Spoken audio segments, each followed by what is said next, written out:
김도한 목사를 보니 오늘 얼굴이 좀 부은 것 같다고 생각하셨다면 잘 보신 겁니다. 제가 치과 진료를 받고 있는데 얼굴 한쪽이 조금 부었습니다. 늘 완벽한 얼굴만 보시다가 좀 오늘은 불편하실 수 있겠습니다만 이해를 부탁드립니다. 교회가 전면 오픈을 하면서 그동안 예배 못 오셨던 교우들께서 많이 속속 현장으로 다시 나오고 계시는데요. 지난주 오클랜드 11시 예배에서는 제가 울 뻔했습니다. 우리 교회 98세 되시는 오한순 권사님께서 코로나에 감염되셔서 사실 한 달 이상 요양병원에 누워 계셨는데요. 건강하게 회복하셔서 지난주에 현장에 나오신 것입니다. 할렐루야 하고 제 손을 잡으시는데 그 전이나 다름없는 그 힘이 넘치는 모습으로 나오신 것을 보니까 얼마나 감사한지 순간 울컥했습니다. 하나님의 은혜가 아닐 수 없습니다. 여러분도 모두 이 팬데믹을 끝까지 건강하게 이겨내시고 승리하시기를 우리 주님의 이름으로 또 축복합니다. 지난주에 이어서 우리는 회당장 야이로의 사건을 오늘 살펴봅니다. 이 야이로의 이야기는 혈루증 걸린 여인의 이야기를 오늘 특송으로도 들으셨습니다만은 이 이야기를 샌드위치처럼 앞뒤로 감싸고 있습니다. 야이로의 이야기로 시작했다가 혈루증 걸린 여인의 이야기를 잠깐 들려주고 다시 야이로의 이야기로 돌아오지요. 그래서 학자들은 이것을 샌드위치 구조다 그렇게도 부릅니다.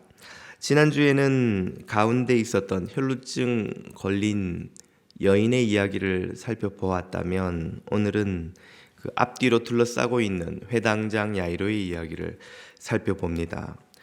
그는 죽어가는 딸을 살리기 위해서 예수님 앞으로 달려가서 아마도 자신보다 훨씬 젊었을 것이 틀림없는 그 예수님 앞에 체면이고 뭐고 다 내팽개치고 무릎 꿇고 간청하기 시작합니다. 그 딸이 12살인데 죽어가고 있었던 것이죠. 공교롭게도 저희 집 딸내미 사랑이도 12살입니다. 생각해 보니까 저라도 그 상황이었으면 야이로처럼 했을 것 같습니다. 딸이 눈앞에서 죽어가는데 무슨 체면이 있으며 뭐가 중요한 게 있겠어요. 그는 예수님에게 딸을 살려달라고 애원하지요. 감사하게도 예수님은 흔쾌히 그 딸을 살려주시겠노라고 야이로의 집으로 발걸음을 옮깁니다. 재미있는 이야기는 요한복음을 보면 한 왕의 신하가 와서 자기 아들이 죽어간다고 예수님에게 또 똑같이 간청을 하죠. 그때 예수님은 네 아들이 살았으니 가라 하고 아버지를 그냥 보냅니다. 근데 회당장 야이로의 딸의 이야기는 듣고는 그의 집으로 직접 발걸음을 옮기시지요. 역시 딸이 남는 장사다 하는 교훈을 여기서 얻어도 되는지 모르겠습니다만은 아무튼 예수님은 회당장 야이로의 집으로 그 딸을 살려주시겠노라고 발걸음을 옮기십니다. 그 길 와중에 갑자기 한 여인이 나타나서 예수님께서 그녀와 대화를 시작하시는 거예요. 우리는 그녀의 간절한 사연에 마음을 빼앗겨 예수님이 그래도 그녀를 만나주시고 이렇게 말씀을 해주시니 찾아주시니 얼마나 고마운가 그 생각이 듭니다만은 입장을 바꿔서 회당장의 마음은 어떠했을까? 아마 초조해서 발을 동동 구르지 않았을까 싶습니다. 한시가 급한데 지금 잘못하면 딸이 잘못될 수도 있는데 예수님의 발걸음을 웬 비천한 여인이 붙들고 놔주질 않는 거예요. 성경을 보면 몇 절로 넘어가지만 모든 성경이 그렇듯이 사람이 만나서 그래 네가 나았다 그리고 그냥 그렇게 헤어지는 대화가 어디 있겠습니까? 더 많은 이야기들이 있습니다만은 성경은 그걸 핵심만 요약해 놓은 것이죠. 그러니 이 여인과 예수님이 여인의 이야기를 들으며 이런저런 대화를 하시는 동안 뒤에서 회당장 야이로는 발을 동동 굴렀으리라 생각됩니다.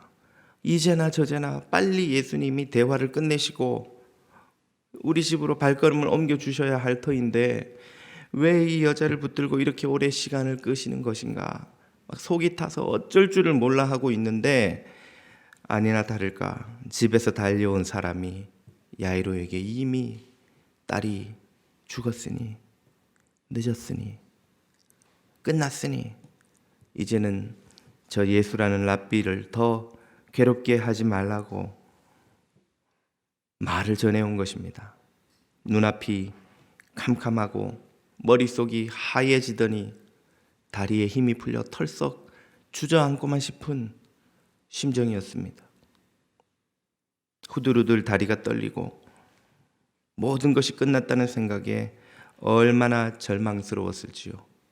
아마 삶의 의욕조차 사라지고만 그런 순간이었으리라 생각합니다. 그 모든 것이 끝난 절망의 시간에, 야이로에게는 더 이상 어떤 희망도 남아있지 않은 그 순간에, 그러나 예수님은 아직 끝나지 않으셨다는 듯 뭔가를 하기 시작하셨습니다.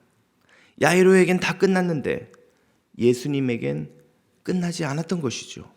그때부터 예수님은 무엇을 하십니까? 예수님이 하신 일이 성경에 잘 묘사되어 있습니다. 첫 번째로 예수님은 야이로를 불신앙의 말로부터 지키셨습니다. 35절을 보십시오. 아직 말씀하실 때에 회당장의 집에서 사람들이 와서 이르되 당신의 딸이 죽었나이다. 어찌하여 선생을 더 괴롭게 하나이까? 이 회당장의 집에서 온 이가 누구인지는 모르겠으나 그는 사실, 팩트를 전하고 있죠. 거기에다 그는 대단히 예의 바르기까지 한 듯합니다. 이제 상황이 끝났으니 예수님을 모시고 가면 헛걸음하게 하시는 거니 그를 괴롭게 하지 말라는 것이죠. 사실을 말하고 있고 예의 바르게 말하는 듯 하지만 사실 그 말은 모두 무지와 불신의 말입니다. 무엇을 모르는 무지의 말입니까? 지금 회당장이 의지하고 모시고 가고 있는 예수님이 누군지를 모르는 무지의 말이죠. 어째서 불신의 말입니까? 내가 너의 딸을 살려주겠노라고 하신 예수님의 약속을 거짓말로 만들어버리는 불신의 말이죠. 그런 의미에서 그 회당장의 집에서 온 사람의 말은 곧 불신앙의 말이나 다름없습니다. 예수님은 그 말을 어떻게 대하라고 하십니까? 36절입니다. 예수께서 그 하는 말을 곁에서 들으시고 회당장에게 이르시되 두려워 말고 믿기만 하라 하셨는데, 여기서 곁에서 들으시고 라고 번역된 헬라어 파라쿠오라는 단어는 옆에, 위치가 옆에 있다, 그런 뜻이 아닙니다. 파라쿠오의 원래 의미는 들으려 하지 않다 혹은 듣기를 거절하다 하는 아주 강력한 의지를 가진 태도를 가리키는 단어입니다.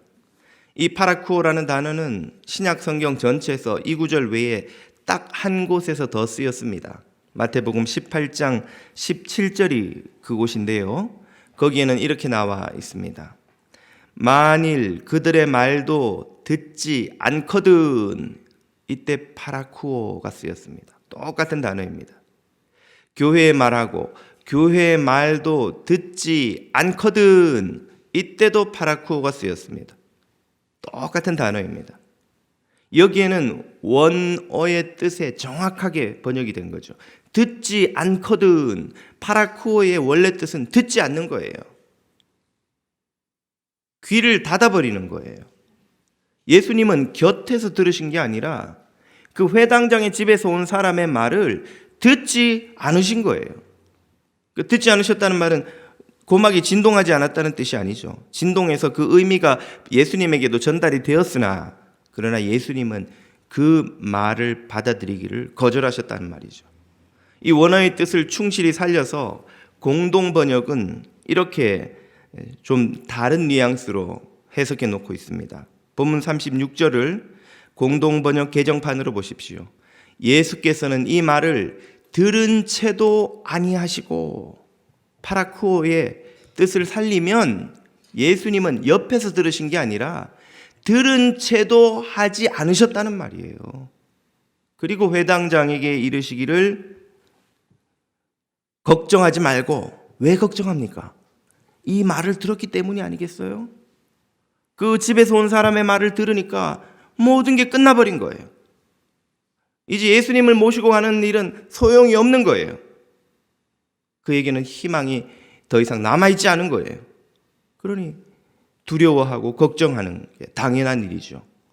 그거 걱정하지 마라. 그 말을 듣고 네 마음을 빼앗기지 마라. 그리고 믿기만 하여라 하고 말씀하셨다. 공동번역의 해석입니다. 예수님은 그 회당장의 집에서 온 사람들의 말을 듣지도 않으시고 들은 채도 하지 않으시고 동시에 야이로에게도 그 말에 귀를 기울이고 마음을 빼앗기지 말아라 하고 강력하게 당부하셨습니다. 예수님의 당부는 오늘 우리에게도 마찬가지로 들려옵니다. 우리는 오늘날 얼마나 많은 우리 안팎에서 들려오는 불신앙의 말들의 마음을 쉽게 빼앗기는지요. 사실을 말하는 것 같고 배려하는 듯 하지만 사실은 진실이 아닌, 예수님이 누구신지 모르는, 예수님을 신뢰하지 못하는 불신앙의 말들이 얼마나 많이 우리들의 마음을 빼앗고 염려와 근심으로 몰아넣는지요. 우리가 얼마나 많은 불신앙의 말들에 둘러싸여 있는지를 알려거든 우리 마음에 염려와 근심이 얼마나 많은지를 보면 됩니다. 그 염려와 근심을 다 무엇이 만들어냅니까? 불신앙의 말들이 만들어내는 거예요. 끝났다. 더 이상 소망이 없다. 너는 실패했다. 너의 소중한 딸은 사라졌다. 너의 모든 희망은 사라졌다. 그 말들에 우리는 마음을 빼앗깁니다. 두려워합니다. 염려합니다. 근심합니다. 그것이 우리가 불신앙의 말을 날마다 듣고 있다는 증거가 아니고 무엇입니까? 예수님의 말씀을 들으시고 불신앙의 말은 듣지 않기를 주님 이름으로 축복합니다. 우리가 들어야 할 말은 오직 예수 그리스도의 말씀인 줄로 믿습니다. 왜 우리가 불신앙의 말에 마음을 쉽게 빼앗기나요? 예수님의 말씀을 듣지 않기 때문에 그래요. 예수님은 두려워하지 말고 믿기만 하라고 하는데 우리는 믿지는 않고 두려워하기만 해요. 정확히 반대로 하지 않나요? 그래서 염려와 근심과 불안과 걱정이 끊임없이 우리의 마음을 다스리고 있지 않습니까? 예수님의 말씀대로 두려워하지 말고 믿기만 하시기를 축복합니다. 예수님은 당신의 자녀들을 두 번째로 불신앙의 사람들로부터 지키십니다. 37절을 보십시오. 예수님께서 베드로와 야고보의 형제 요한 외에 아무도 따라옴을 허락하지 아니하시고, 예수님의 독특한 행동이 이 야이로 사건에서는 드러납니다. 야이로 회당장의 집으로 가는데 누가 따라왔다고요? 무리가 애워싸서 밀면서 따라왔다. 기억나시죠? 지난주에 살펴보았던 이 혈루증 걸린 여인을 고치는 장면에서 오늘 본문에도 묘사되었습니다만 많은 무리가 예수님을 애워싸고 밀면서 회당장이라는 그 동네의 유지의 딸이 죽었는데 살려주러 가신다니 얼마나 궁금하겠어요. 정말 살려줄까? 얼마나 기대에 찼겠어요. 그래서 예수님을 애워싸고 막 회당장의 집으로 몰려가는데 예수님이 어떻게 하셨다고요? 세 사람, 야고보, 베드로, 요한, 세 명의 제자를 제외하고는 모두 다 따라오지 마라. 돌려보내버리셨다는 거예요. 오지 마. 니네 다 여기 있어. 왜 예수님은 그 무리들을 따라오지 못하게 만드셨을까요? 많은 사람 데리고 가서 사람들 앞에서 한번 쫙 기적을 행하시면 얼마나 반응이 뜨겁겠습니까? 그런데 예수님은 의도적으로 그들을 다 따라오지 못하게 물리치셨어요. 이유가 뭘까요? 그것은 그들이 보여준 불신앙 때문입니다. 그들은 이미 혈루증 걸린 여인의 사건 장면에서 드러났듯이 예수님을 향한 믿음이 없다는 사실이 다 드러났죠. 예수님께서 돌아보시고 누가 나를 만졌냐? 베드로가 말하되 모든 사람이 지금 주님을 만지고 떠밀고 있는데 누가 만졌냐뇨? 다 만졌죠. 아니, 그렇게 믿음 없이 나를 떠다 만져본, 호기심으로 터치해본 그런 사람들 말고 믿음으로 나를 만진 사람이 있다. 내가 그를 찾는다. 그래서 혈루증 걸린 여인을 찾아내신 게 아닙니까? 그 장면에서 이미 예수님을 둘러싸고 있던 이 많은 무리들은 모두 믿음 없는 이들이라는 사실이 드러난 거예요. 그래서 예수님은 야이로의 딸을 살리시러 가는 그 길에 그 믿음 없는 무리들을 다 따라오지 못하게 물리치셨습니다. 돌려보내셨어요. 배제하셨습니다. 그리고는 3명의 제자와 야이로는 당연히 함께 갔을 터이니 그 소수의 사람들만 데리고 회당장의 집으로 가셨던 것이죠. 야이로의 집에 들어가셔서도 예수님은 비슷한 행동을 한 번 더 하십니다. 40절을 보십시오. 예수께서 야이로의 집에서 말이죠. 그 집에 모여있던 저희를 다 내어 보내신 후에 아이의 부모와 또 자기와 함께한 자들을 누굽니까? 3명의 제자죠. 데리시고 아이 있는 곳으로 들어가사. 자, 아이가 있는 방으로 들어갔다는 표현인 듯한데 그 방에는 야이로 부부와 3명의 제자 딱 5명만 데리고 들어가신 거예요. 그리고 그 집안에 이미 와 있던 아마 이웃 주민, 동네 사람, 친척 이런 사람이었을지 모르겠습니다. 그들을 그 집에서 다 내어 보내셨던 거예요. 먼저 내어 보내지 않으셔도 되죠. 그냥 놔두고 여러분만 우리 같이 방에 들어갑시다. 그래도 되는데 왜 굳이 그 사람들을 먼저 다 내어 보내셨던 것일까요? 같은 이유입니다. 그들이 보여준 불신앙 때문이죠. 그들의 불신앙은 어디서 드러납니까? 바로 앞에 38절부터 이렇게 드러납니다. 회당장의 집에 같이 가사 사람들이 떠드는 것과 울며 심히 통곡함을 보시고 들어가서 저희에게 이르시되 너희가 어찌하여 떠들며 우느냐? 이 아이가 죽은 것이 아니라 잔다 하시니 저희가 뭐 하더라? 비웃더라. 미친. 무슨 죽은 애를 눕혀놓고 잔다고? 이 젊은 라삐가 미친 거 아니야? 예수님의 말을 믿지 않은 정도가 아니라 예수님을 비웃고 있는 거예요. 얼마나 큰 불신앙입니까? 예수님이 그 불신앙의 무리들을 어떻게 하셨다고요? 다 그 집에서 먼저 내어 보내셨습니다. 왜 내보내신 걸까요? 옆에 있으면 불편해서, 당신이 기적을 행하시는데 걸림돌이 돼서? 그보다 더 중요한 이유가 있죠. 두려워하지 말고 믿기만 하라고 야이로의 믿음을 불신앙으로부터 겨우 지켜서 데리고 오셨는데 그 야이로가 사람들의 비웃고 불신하고 슬퍼하고 염려하고 절망하는 그 울음소리, 비웃는 소리, 불신앙의 말을 계속 듣고 있으면 어떻게 될까요? 야이로의 믿음이 다시 무너질 것이기 때문입니다. 그 야이로를 믿음으로 지키기 위해서, 불신앙의 말과 태도로부터 지키기 위해서 그 불신앙의 무리들을 다 그 집에서 먼저 내어 보내신 거예요. 그리고 누구만 남겨두었습니까? 믿는 제자들, 베드로, 야고보, 요한. 그리고 절박한 마음을 가진 그 야이로 부부. 그 두 부부는 믿지 않을 수가 없는 거예요. 왜? 희망이 예수님밖에 없는데. 딸을 가진 부모 입장에서 주님이 살려주시겠다는데 믿지 않을 도리가 있습니까? 절박한 믿음을 가진 그 부부는 믿을 수밖에 없었던 거예요. 그리고 그 야이로 부부의 믿음을 지키시기 위해서 예수님은 불신앙의 무리들을 먼저 다 내어 보내셨던 것입니다. 그리고는 그 방에 누구만 데리고 들어가요? 두 부부 내외와 3명의 제자, 5명. 믿음을 가지고 있는, 겨자씨만한 믿음을 붙들고 있는 그들을 데리고 들어가셔서 그들 앞에서 야이로의 딸을 살리는 기적을 보여주셨습니다.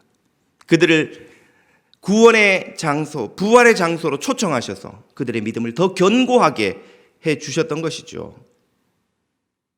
이 원리가 마태복음 25장에 이렇게 나옵니다. 무릇 믿음이 있는 자는 받아 더욱 풍족하게 되고 믿음이 없는 자는 그 남은 것까지 빼앗기리라.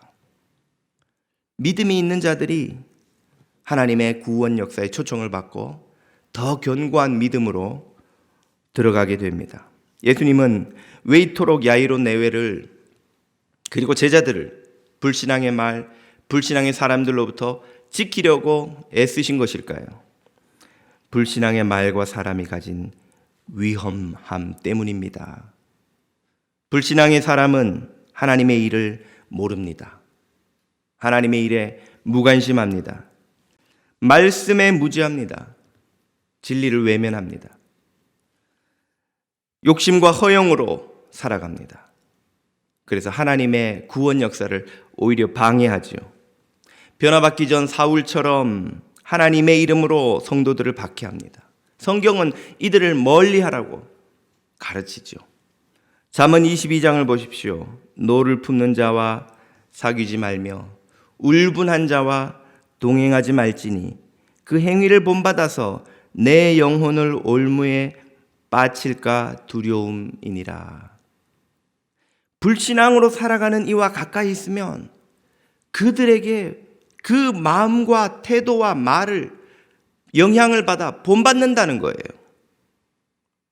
이것이 어려운 원리입니까?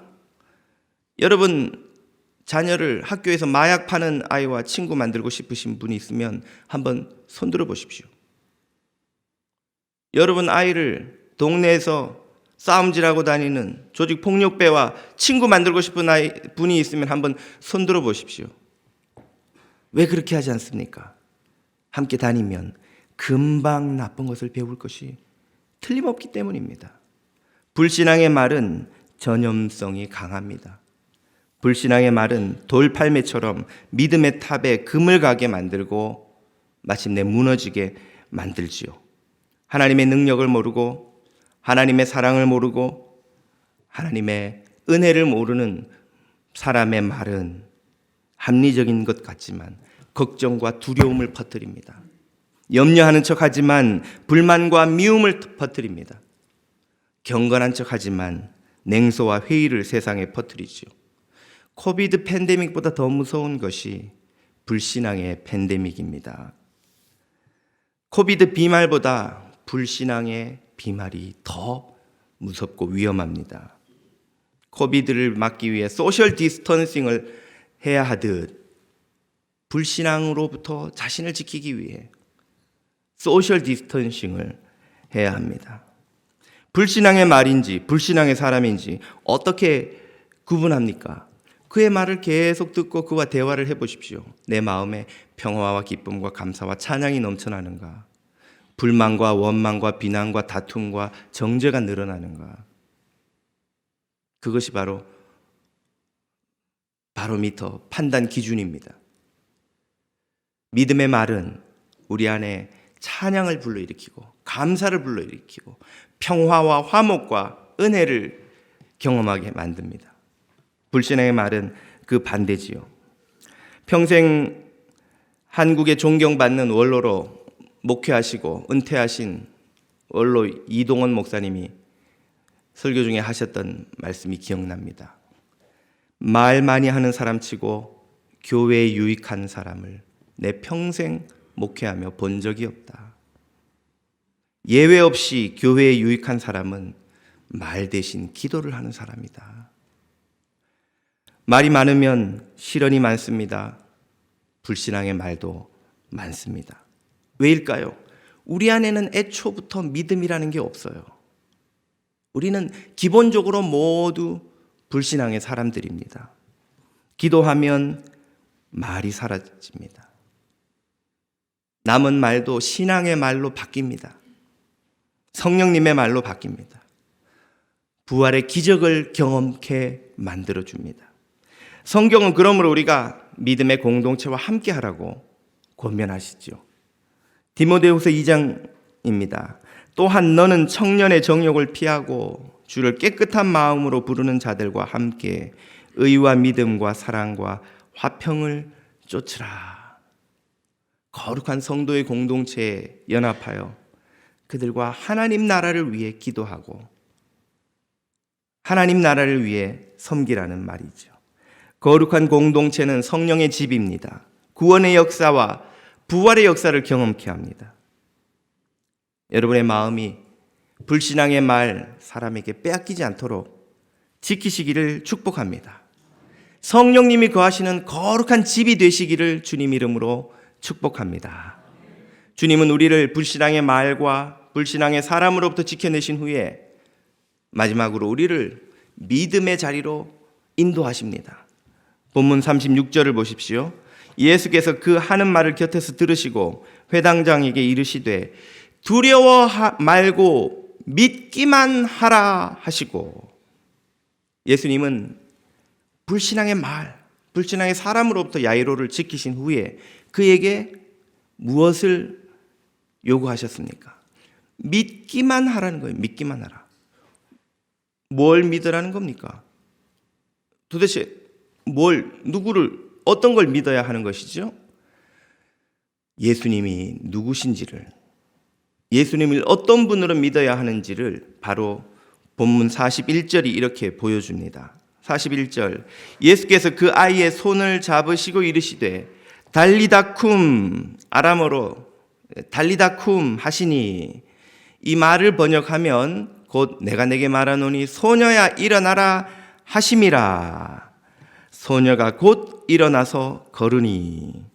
자, 이 대목에서 예수님이 누구신지가 드러납니다. 예수님의 정체를 보여주는 대목은 그 소녀를 살리신 방법이죠. 어떻게 살리셨습니까? 일어나라, 이렇게 살리셨어요. 일어나라 소녀야. 무엇으로? 말씀 한마디로, 명령으로 살리신 거예요. 이게 왜 중요합니까? 이 방법을 통해서 예수님이 누구신지가 드러납니다. 성경에, 특별히 구약에 또 위대한 선지자들이 사람을 살리는 장면이 나옵니다. 누굴까요? 바로 엘리야와 그 제자 엘리사죠. 위대한 두 명의 이 선지자는 각각 사르밧 여인과 수넴 여인의 아들을 살립니다. 그때 그들이 사람을 살리기 위해 썼던 방법이 이 장면과 무척 대비됩니다. 열왕기상 17장으로 가봅니다.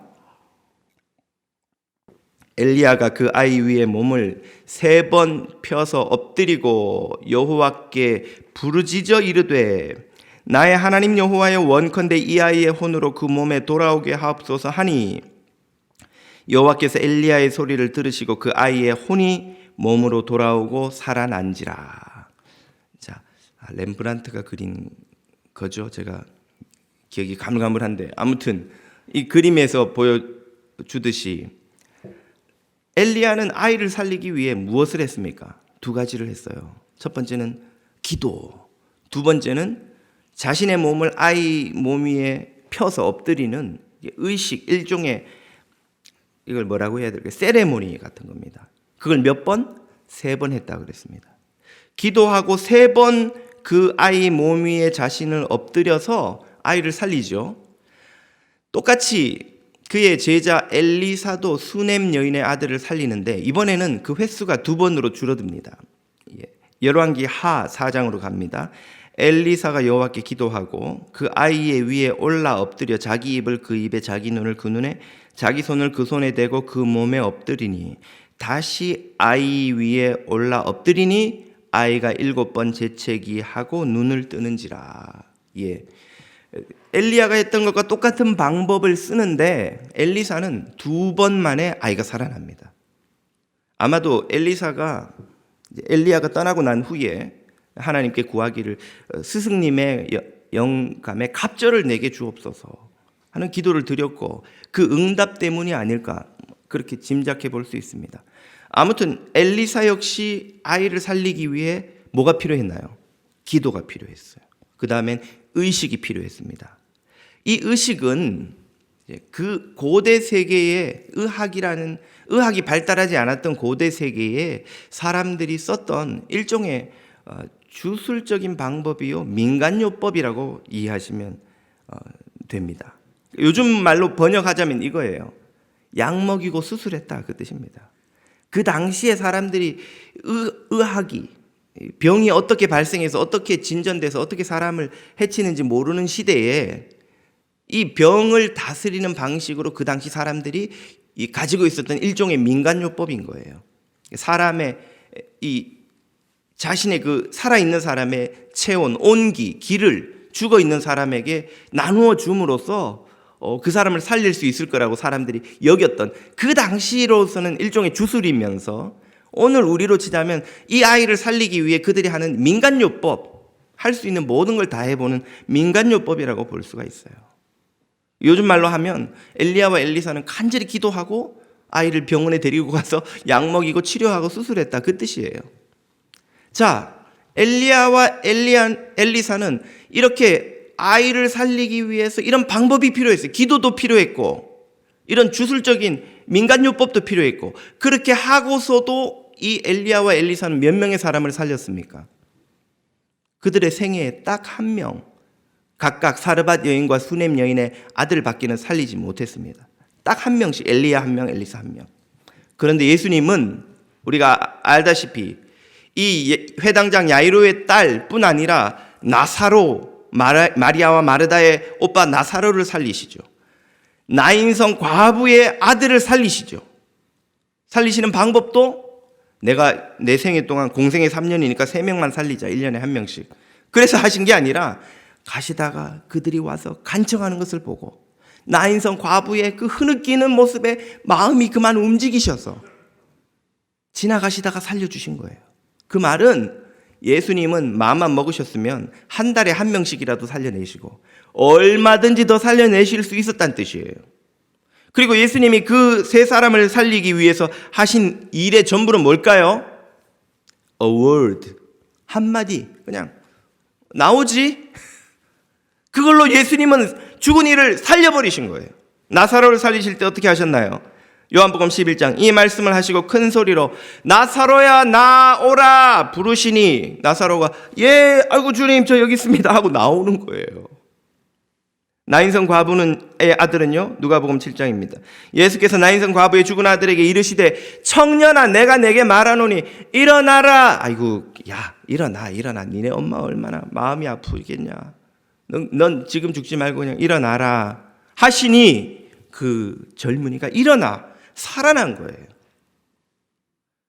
이 방법이 보여준 예수님의 정체가 뭡니까? 엘리야와 엘리사는 왜 하나님께 간절히 기도하고 그들이 할 수 있는 모든 의식을 다 해야만 했던 것일까요? 생명을 주관하는 것이 엘리야에게도 엘리사에게도 없었기 때문이에요. 생명을 주관하는 이는 하나님뿐이시니 그 하나님에게 그들은 간청하고 매달려야만 했던 거예요. 그러나 예수님은 그러실 필요가 없었습니다. 왜입니까? 당신이 곧 생명을 주관하시는 하나님이셨기 때문입니다. 이것을 믿으라는 거예요. 두려워하지 말고 믿기만 하라. 뭐를? 생명을 주관하는 하나님이 바로 여기 네 앞에 서 있다. 성자 하나님 예수 그리스도 당신께서 생명을 주관하는 권세를 가지셨다 하는 것을 소녀야 일어나라, 청년아 일어나라, 나사로야 나와라 하는 말씀 한마디로 증명하신 거예요. 증명하신 거예요. 왜 하나님의 생명을 주관하는 권세가 예수님 안에 다 있습니까? 예수님이 그 이유를 이렇게 말씀하셨죠. 마태복음 28장 예수께서 나와 일러 가라사대 하늘과 땅의 모든 권세를 아버지가 이미 내게 주셨으니 할렐루야. 하늘의 권세가 예수님에게 이미 하나님으로부터 주어졌습니다. 하나님께서 땅의 권세도 예수님에게 이미 주셨습니다. 당연히 생명을 주관하는 권세도 예수님이 가지고 계십니다. 할렐루야. 그 예수님께서 약속하신 거예요. 내가 네 딸을 살려줄게. 너희 집으로 가자. 야이로가 붙들어 했던 유일한 말씀, 약속, 진리는 그것 하나인 거예요. 사람들이 와서 당신 딸이 죽었는데 끝났는데 뭘 예수님을 데리고 지금 이러고 계셔요. 그런 말을 듣지 말라는 거예요. 죽은 것이 아니라 잔다. 미친 소리. 누가 지금 모든 게 끝났는데 죽은 아이를 데리고 무슨 자고 말고 비웃는 소리 듣지 말라는 거예요. 네가 들어야 할 말은 오직 하나. 죽은 것이 아니라 잔다. 내가 너의 딸을 살려주겠노라. 나와 함께 가자 하시는 예수님의 말씀만 들어야 하는 줄로 믿으시기를 축복합니다. 예수님의 말씀만 들으시기를 축복합니다.